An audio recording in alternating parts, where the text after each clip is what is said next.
사도 바울은 제3차 전도 여행을 시작하면서 중요한 두 가지 점을 이야기를 합니다. 두 가지 강조를 합니다. 첫째는 성령 세례입니다.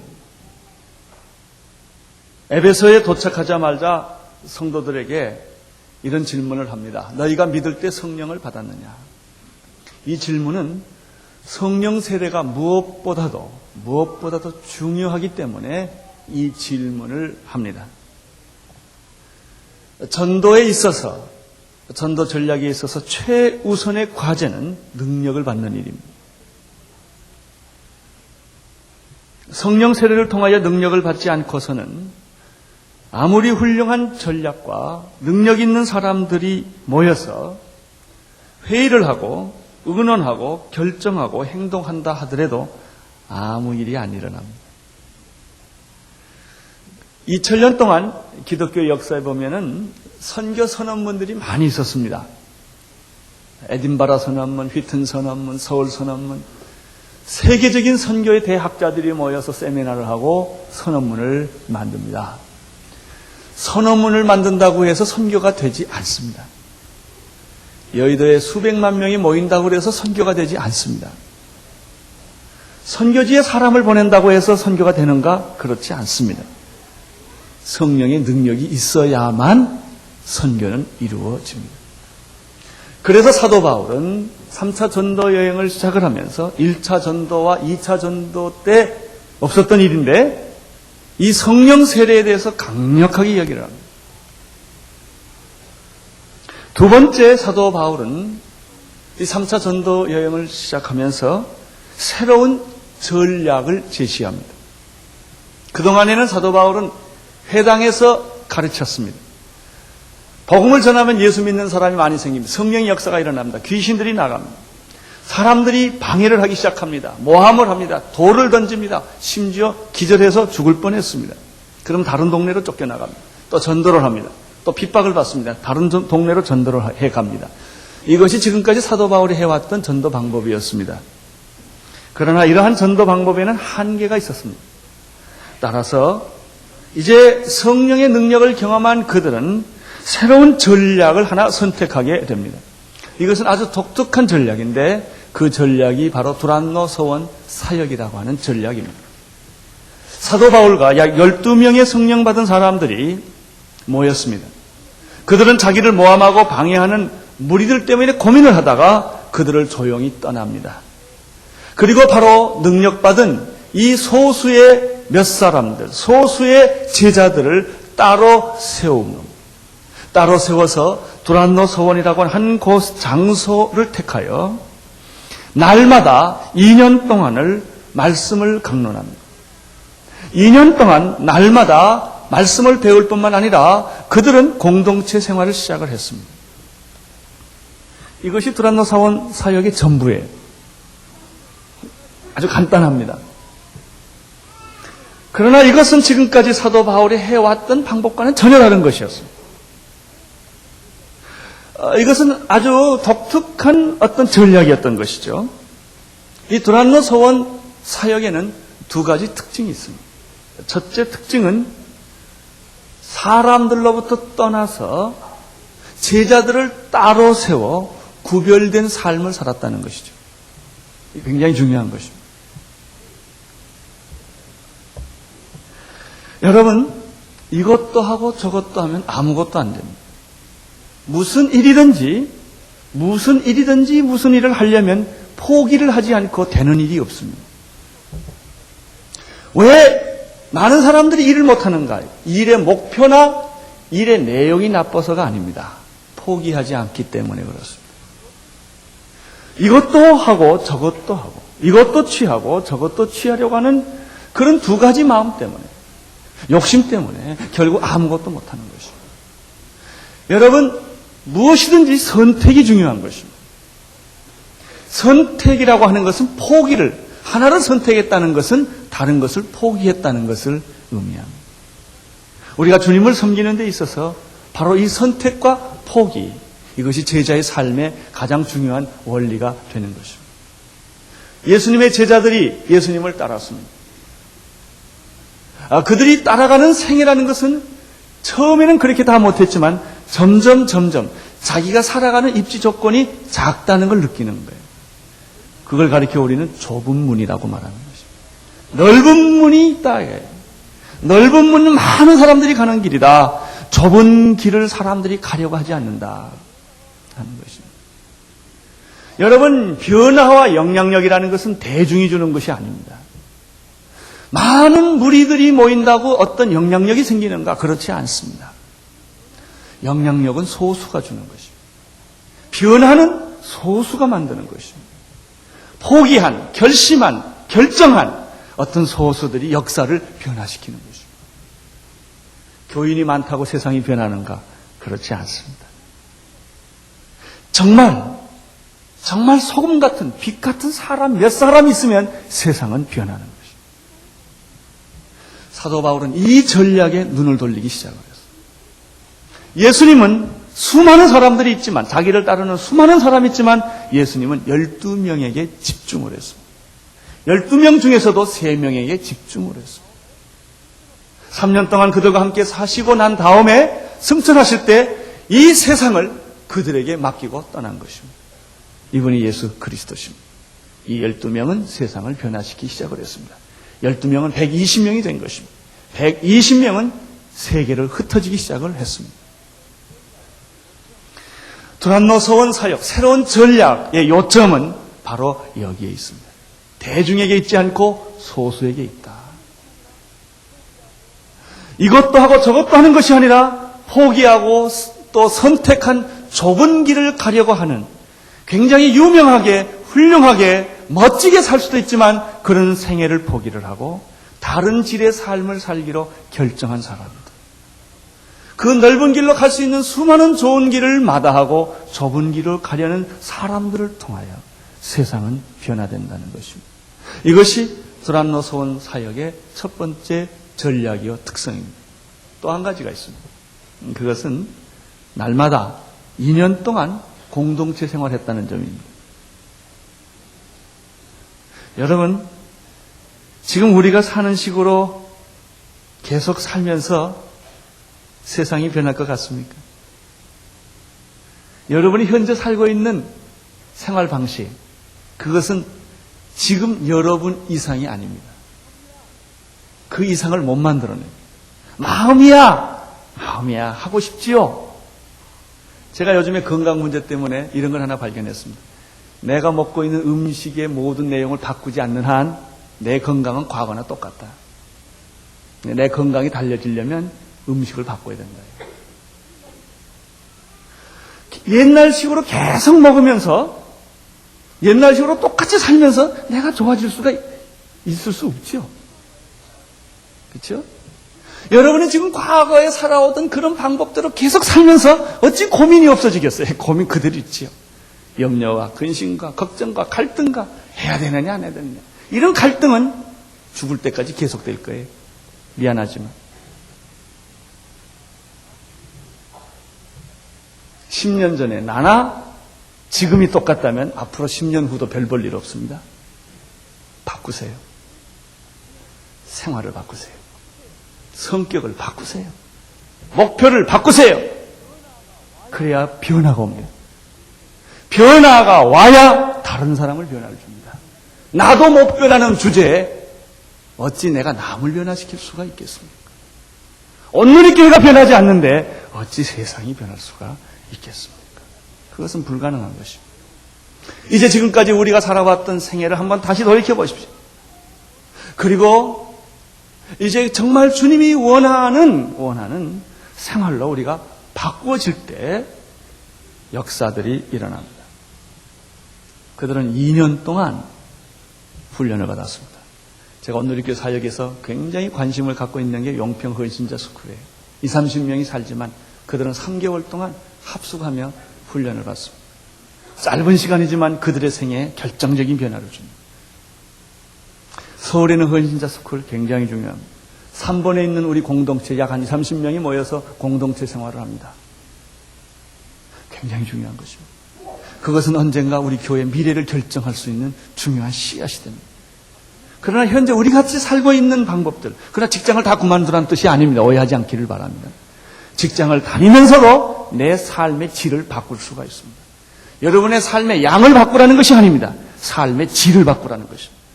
태도를 바꾸라는 것입니다. 내가 직장에 있지만 영평이나 헌신자나 3번이나 어디 선교사로 가는 사람과 똑같은 질의 삶을 살기로 결정하면 변화가 오는 것입니다. 그것이 두란노 소원 사역의 전략이었습니다. 자, 그러면 두란노 소원 사역을 통해서 얻어진 열매는 무엇입니까? 10절을 보십시오. 10절 시작.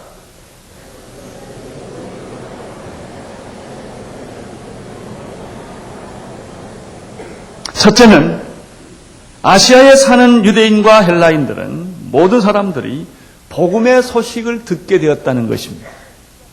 역설입니다. 돌아다니고 얘기를 해야 들을 거 아니겠습니까? 1차, 2차 전도는 그렇게 했어요. 그러나 3차 전도 여행은 그렇게 돌아다니는 일을 포기하고 한 곳에서 사람들을 떠나서 집중적으로 그들이 기도하고 말씀을 공부하고 공동체 생활을 통하여 훈련을 했어요. 그랬더니 아시아에 있는 헬라인과 유대인이 다 주의 복음을 듣게 되었다. 이것은 우리가 이해할 수 없는 방법이에요. 영적인 영향력이에요. 여러분, 갬비아에 있는 이지한 목사님이 그곳에서 한 곳에 있으면 그렇게 멀리 먼 곳에 계시지만 그분의 한 영향력은 지구를 덮어버리는 거예요. 제주도 갔다고 영향력을 못 주는가? 그렇지 않아요. 서울에 있으면 잘났나? 그렇지 않아요. 시골에 가도 이름 없는 곳에 가도 정말 그가 하나님을 사랑하고 하나님을 위하여 헌신하는 삶을 살면 그 영적인 영향력이 지구를 덮는 거예요. 장소가 중요하지 않습니다. 위치가 중요하지 않습니다. 당신이 누구냐가 중요합니다. 당신이 뭘 하고 있느냐가 중요해요. 직장을 버렸느냐 안 버렸느냐도 중요하지 않아요. 안 버려도 괜찮아요. 당신이 그 직장에서 무슨 생각을 하느냐 이게. 그 돈을 벌어가지고 뭐에 쓰려고 하느냐 이거예요. 이게 중요해요. 그것이 결정이 되면 변화가 일어나요. 영향력이 생겨요. 세상이 변하는 것입니다. 그런 축복이 여러분에게 있게 되기를 바랍니다. 여러분은 여러분의 직장을 변화시킬 수도 있고 여러분의 직장의 노예가 될 수도 있어요. 월급쟁이에요 그냥.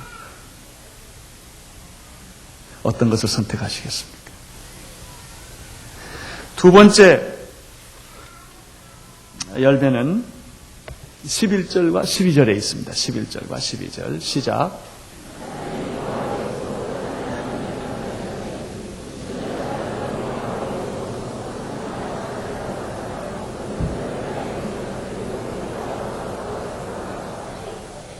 헌신된 삶은 많은 사람에게 영향력을 줍니다.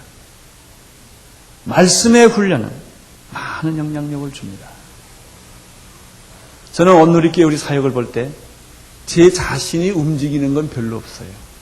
그러나 온누리교회 성령님이 역사하시고 말씀이 역사하니까 온누리교회라는 모든 소문이 가만히 있었는데 광고도 안 냈는데 흘러넘치는 거예요. 똑같아요. 여러분이 바로 그런 사람이 되셔야 돼요. 그러면 그 다음 두 번째 무슨 열매가 나타나는가? 11절과 12절에 보면은 능력이 나타난다고 그랬습니다. 능력. 이 능력은 자기도 모르는 사이에 능력이 나타나요. 자기가 능력이 있는지도 잘 몰라요. 그런데 그 능력이 자기도 모르는 사이에 흘러넘치는 거예요. 이것이 바로 헌신의 열매예요. 말씀의 열매예요. 공동체의 열매예요. 그렇게 포기하자면 이거 안 돼요. 포기하고 자기 자신을 제한을 하고 유명해지기를 포기하고 부자 되기를 포기하고 세상적이기를 포기하고 그렇게 살고 있으면 능력이 생긴다는 것이죠. 근데 능력도 보통 능력이 아니고 어느 11절에 보니까 희한한 능력이 생깁니다. 희한한 능력. 그 능력은 얼마나 희한한지 바울이가 안수한 능력이 아니고 바울의 몸에 있는 손수건이나 앞치마만을 가지고 병든 자를 이렇게 얹어만 줘도 병이 낫다고 그랬어요. 그런 능력이 여러분에게 있게 되기를 바랍니다. 사람들이 여러분의 행커치프를 다 훔쳐갈 수 있게 되기를 바랍니다. 저 사람의 행커치프만 가져가면 된다. 이럴 정도로 능력 있게 되기를 바라는 거예요. 그런 일이 실제로 있었어요. 여기서 나타나는 희한한 능력은 두 가지. 귀신이 나가는 거예요. 또 하나는 병이 낫는 거예요. 귀신이 나가는 것은 영적 능력이에요. 병이 낫는 것은 우리가 보통 말하면 이런 일반적인 이런 능력들이에요. 이런 능력들이 막 나타난다는 것이죠. 여러분, 어떤 사람을 만나면요, 그 사람 한참 보고 있으면 나도 착해지는 사람이 있어요. 그런 사람 혹시 보신 일 있으세요? 어떤 사람 만나면 그 사람은 되게 욕을 안 하더라고요. 그런 사람은 욕도 안 하고 남 욕 안 하고 항상 그냥 이렇게 누르면 쑥쑥 들어가는 사람이에요. 근데 그 사람을 이렇게 보고 있으면 빨려가요. 그렇게 순해져요. 착해지는 사람이 있어요. 어떤 사람 보기만 하면 싸나운 사람이 있어요. 보고 있으면 화가 나요. 막. 그런 사람이 아니기를 바랍니다. 이 사람들은 말이죠. 이 공동체를 사람들이 보고 감동을 받는 거예요. 감동.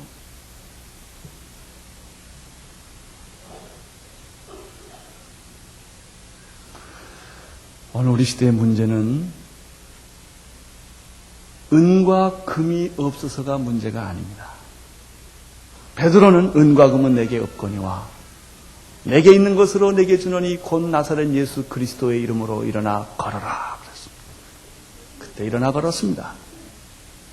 현대 교회를 보면 은과 금이 너무나 많습니다. 오늘이 교회만 해도 얼마나 좋습니다. 또 집을 짓습니다. 사람도 있고 돈도 있고 방법도 있고 다 있어요. 그러나 현대교회의 치명적인 약점, 우리에게 이제는 은과 금은 있지만 영향력도 있지만 이제 함부로 누가 교회를 깔보지도 못해요. 그런 어떤 세상적인 영향력도 있지만 우리는 비참하게도 나사렛 예수 그리스도의 이름으로 일어나 걸으라고 하는 내적인 능력은 없다. 그럼 얼마나 비참하겠습니까? 그것이 현대교회예요. 교회가 이렇게 많고 예수 믿는 사람이 이렇게 많은데도 세상이 안 변합니다. 그것은 숫자는 있고 사람은 있는데 능력이 없다는 것입니다. 오늘 우리에게 필요한 것은 능력이에요. 영적인 능력이에요. 예수님으로부터 오는 이 능력이 필요하죠. 귀신을 내쫓을 수 있어야 돼요. 나는 오늘 우리 교회가 병을 다 고칠 수 있는 능력을 갖게 되기를 바라는 것입니다.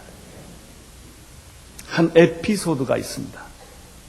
13절부터 16절까지가 에피소드입니다. 읽어주십시오.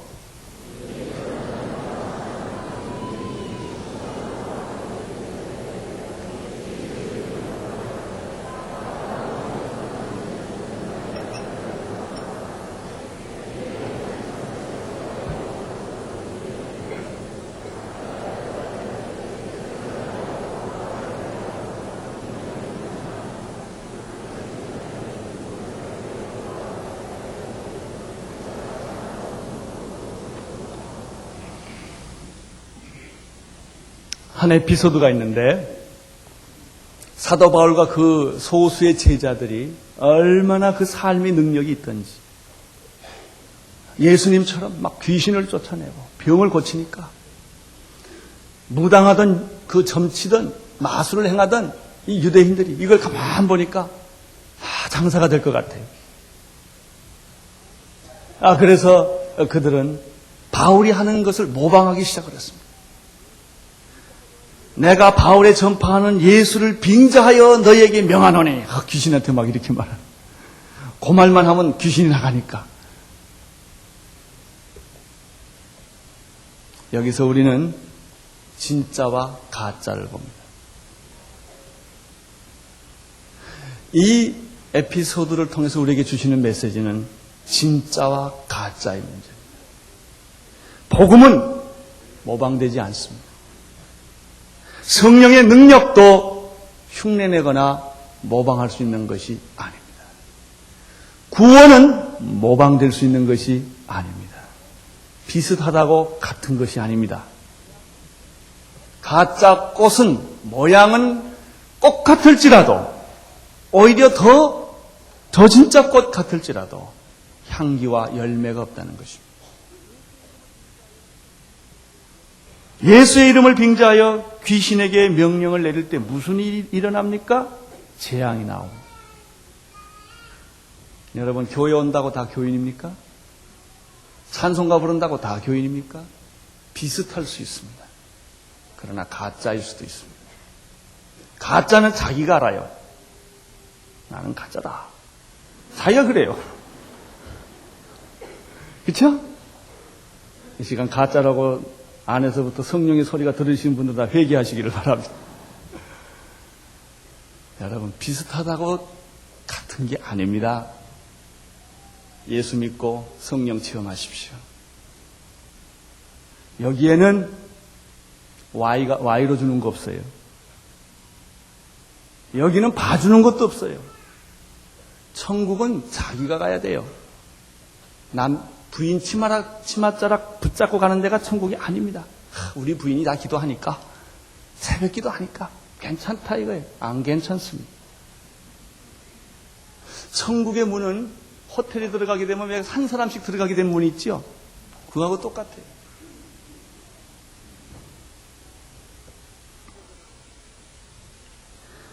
(15절을) 보십시오. 15절 시작.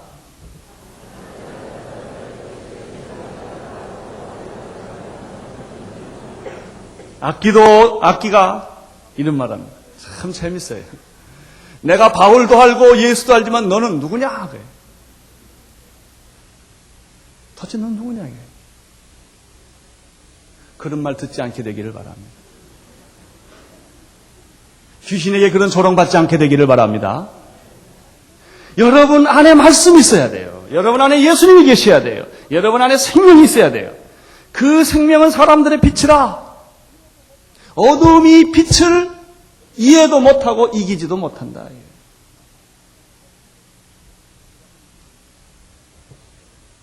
이러한 일 때문에 에베소에 있는 모든 유대인들과 헬라인들 사이에 큰 충격이 일어났습니다. 17절, 18절 시작.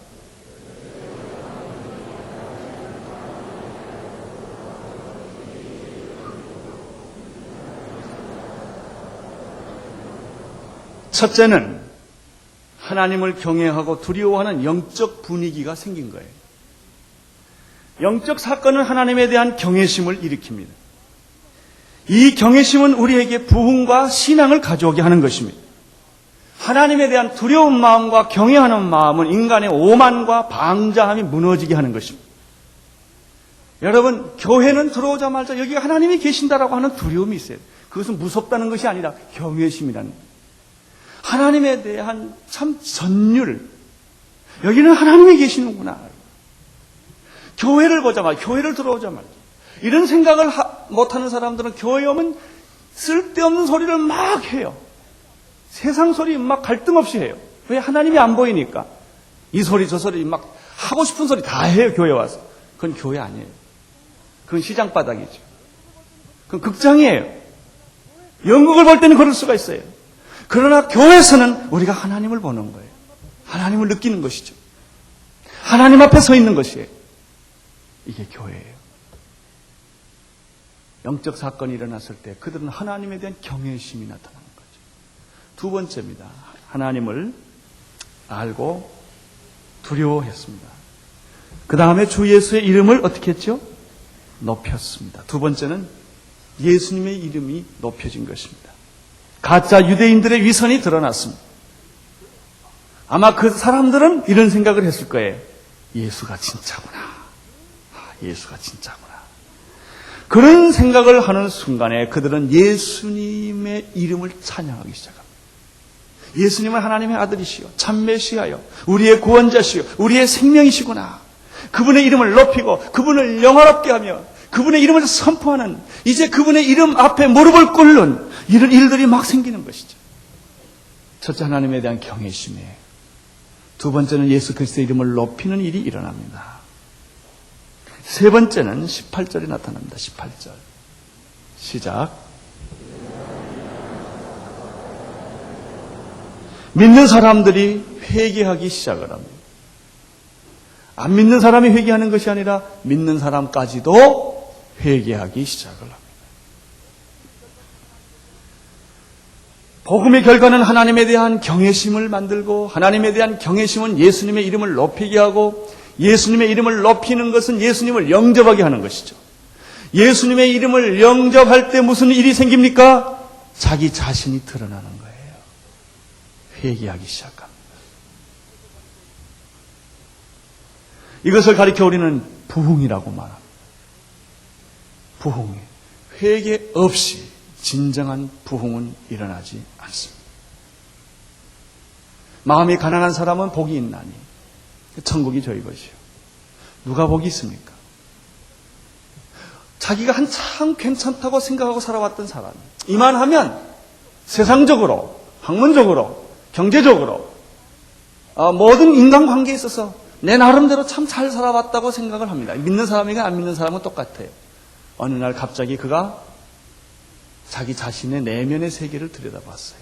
깡통. 아무것도 없어요. 비참해요. 너무나 비참해요. 건더기에 뭐 하나 건질 게 없어요. 자기 자신. 그렇게 처절하게 깡통이에요. 자기가 그렇게 아무것도 아닐 줄 몰랐어요. 하나님 앞에서. 파산된 마음, 부도난 마음. 내 영혼이 부도난 거예요. 이 사람이 그걸 보고 기가 막힌 거예요. 이것이 가난한 마음. 너무너무 기가 막히니까 울고 싶은 거예요. 통곡하고 싶은 거예요. 가슴을 치고 내가 이렇다니. 난 사람들이 그렇게 나한테 말 안 했는데 내가 이런 사람이야. 통곡을 해요. 이게 애통이에요. 애통하는 자는 복이 있나요? 애통하는 사람은요 떠들지 못해요. 자기 얘기 못해요. 코가 석전에 빠져요. 눈물이 앞을 가려요. 그러니까 그 사람이 온유해질 수밖에. 그래서 온유해지죠. 낮아지죠. 이제는 옛날처럼 남한테 야단 안 쳐요. 남한테 충고 안 해요. 그런 거 할 수 없어요. 이 온유하면, 온유는 하나님을 바라보게 돼 있어요. 하나님의 의를 사모하고 하나님의 의에 대해서 목마르고 굶주리게 되는 것이죠. 하나님은 이런 사람을 가리켜 복 있는 사람이라고 말씀하셨습니다. 예수님을 만났던 삭개오, 그는 뽕나무에 올라가서 예수님의 행차를 보았습니다. 뽕나무에 올라간 삭개오를 알고 있었던 예수님, 그는 어떤 시점에서 삭개오를 쳐다봤어요.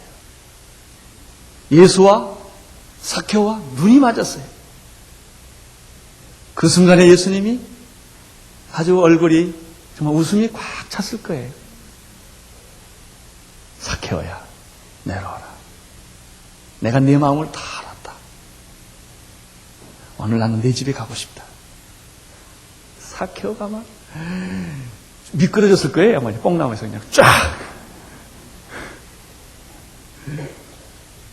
예수님 앞에 갔어. 그가 한 말이 굉장히 중요합니다.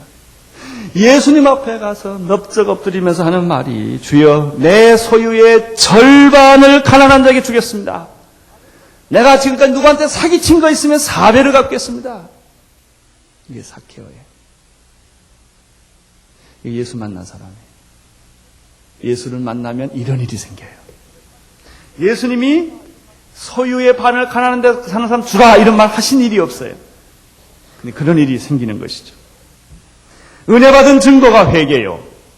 성령 받은 증거도 회개입니다. 거룩하신 하나님이 우리에게 임재할 때, 접촉하는 순간에 우리는 우리 안에 더러운 것들이 다 드러나게 돼 있다고.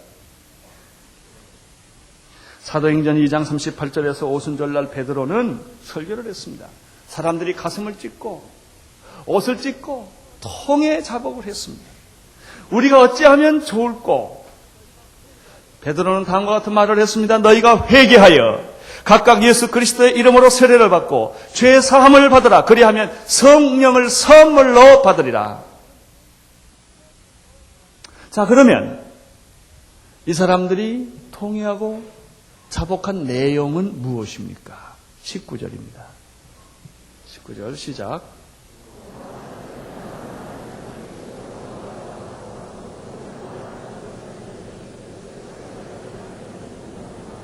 마술을 행하던 많은 사람이 그 책을 모아가지고 와서 모든 사람 앞에서 불사르니 그 책값을 계산한 즉 은 5만이나 되더라.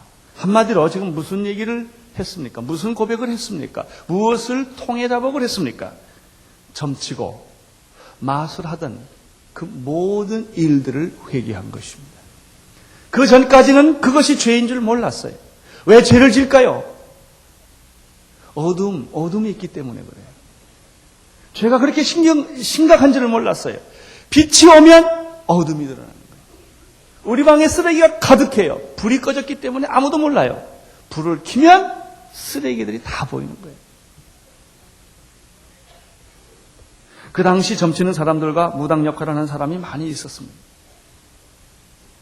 그들은 이 성령의 역사 앞에 있을 때 그들은 자기들이 가지고 있던 모든 책들을 다 가지고 왔습니다. 은 5만에 해당한다고 그랬습니다. 현대 가격으로 얼마가 될지 정확하지는 않습니다만은 이것은 굉장히 많은 액수의 돈이다. 가치가 있다라는 뜻입니다. 오늘 우리 사회는 점치는 사회가 되었습니다. 무당들이 하는 말을 무슨 신령한 말인 줄 알고 따라가는 그런 허무맹랑한 사회가 되었습니다. 책방에 가보세요. 토정 비결까지 소설로 만들어서 읽기 쉽게 만들어놨습니다.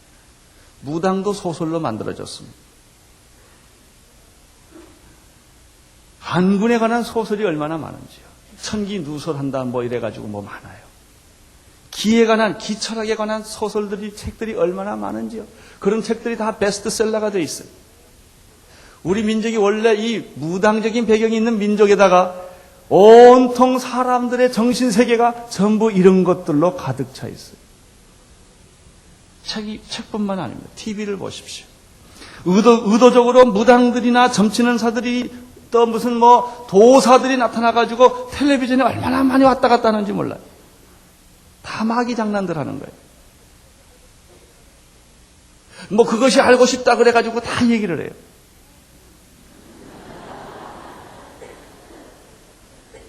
온통 이 나라는 그냥 뭐 그 무당이나 무슨 묵거리 하는 사람들 판이 됐어요. 국거리가 돼요.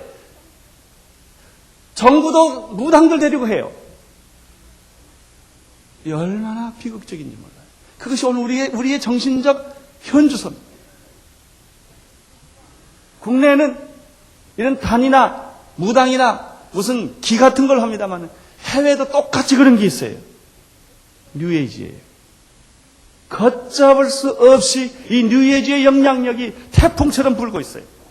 모든 영화에, 모든 음악에, 모든 미술에 다 들어와 있는 거죠. 제가 미국이나 이런 데 가면 꼭 들리는 데가 책방을 뒤지는 게 취미예요. 제가 10년 동안을 뒤져봤는데 책방을 변화가 나 있어요. 언젠가부터 모든 일반 책방에도 기독교 코너는 반드시 있기 마련인데 점점 없어져요. 기독교 책. 그 자리에 뉴에이지 책이 들어와요. 기독교 책이 한 쉘브가 있다면 뉴에이지 책은 4-5 쉘브가 돼요.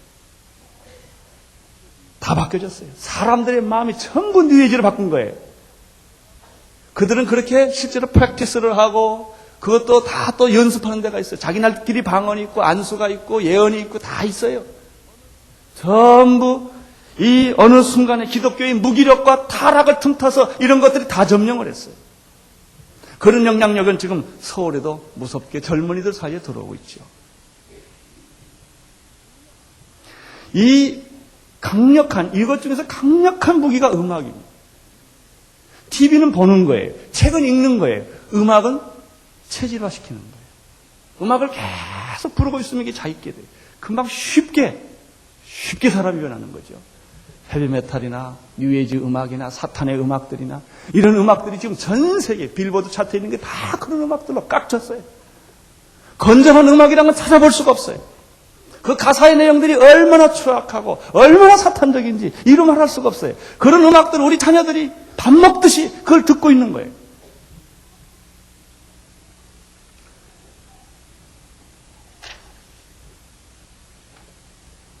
결과는 무엇입니까? 온갖 범죄와 폭력과 성적 타락을 낳는 것입니다.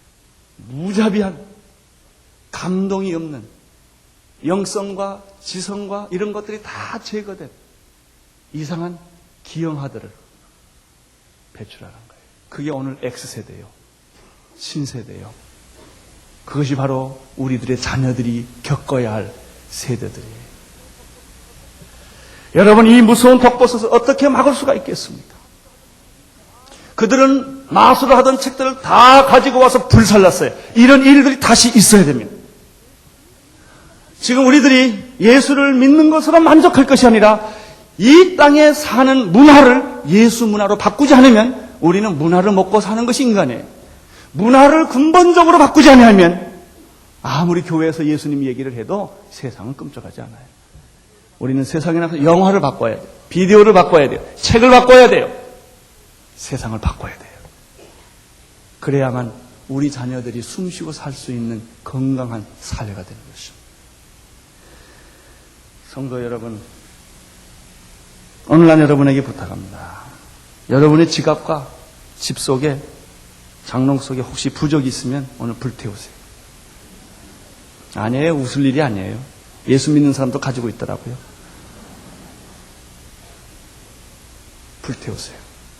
제가 옛날에 어느 유명한 감독, 영화 감독을 성경 공부를 같이 했는데 성경 공부 끝나고 나니까 같이 이제 떡을 먹고 차를 마시는데 뭐 타는 냄새예요.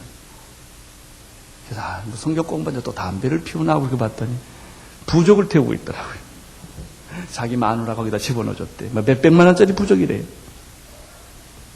그런 일이 있게 되기를 바랍니다. 부적을 태우세요. 여러분의 집에 폭력과 음란을 자극시키는 비디오 테이프 오늘 다 없애세요. 남 주지 마세요. 없애버리세요. 망치로 두드러 패버리세요. 그런 것이 있으면 여러분의 가정이 걸어가지 않습니다. 여러분의 영혼을 타락시키고 오염시키는 모든 나쁜 음악 테이프를 다 버리세요. 경배와 찬양을 할 때마다 이 테이프를 다 모읍니다. 산더미처럼 쌓입니다. 지난번에 제가 홍콩에 그 경배와 찬양 갔더니 어느 예쁘게 생긴 고등학생이 테이프를 들기 무거울 정도로 날 줘요.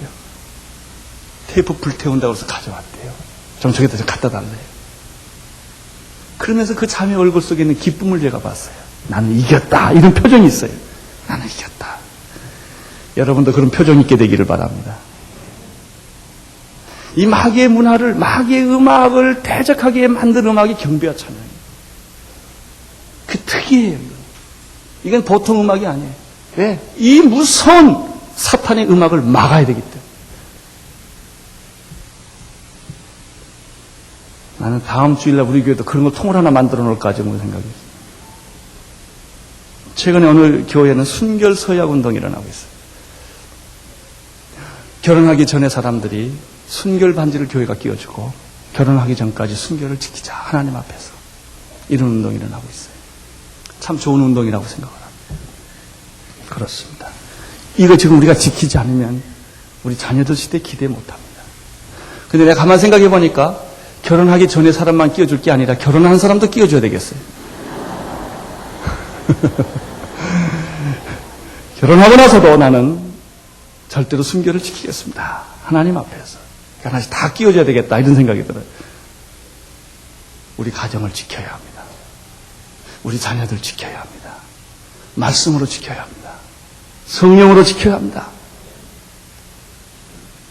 20절을 보십시오. 시작.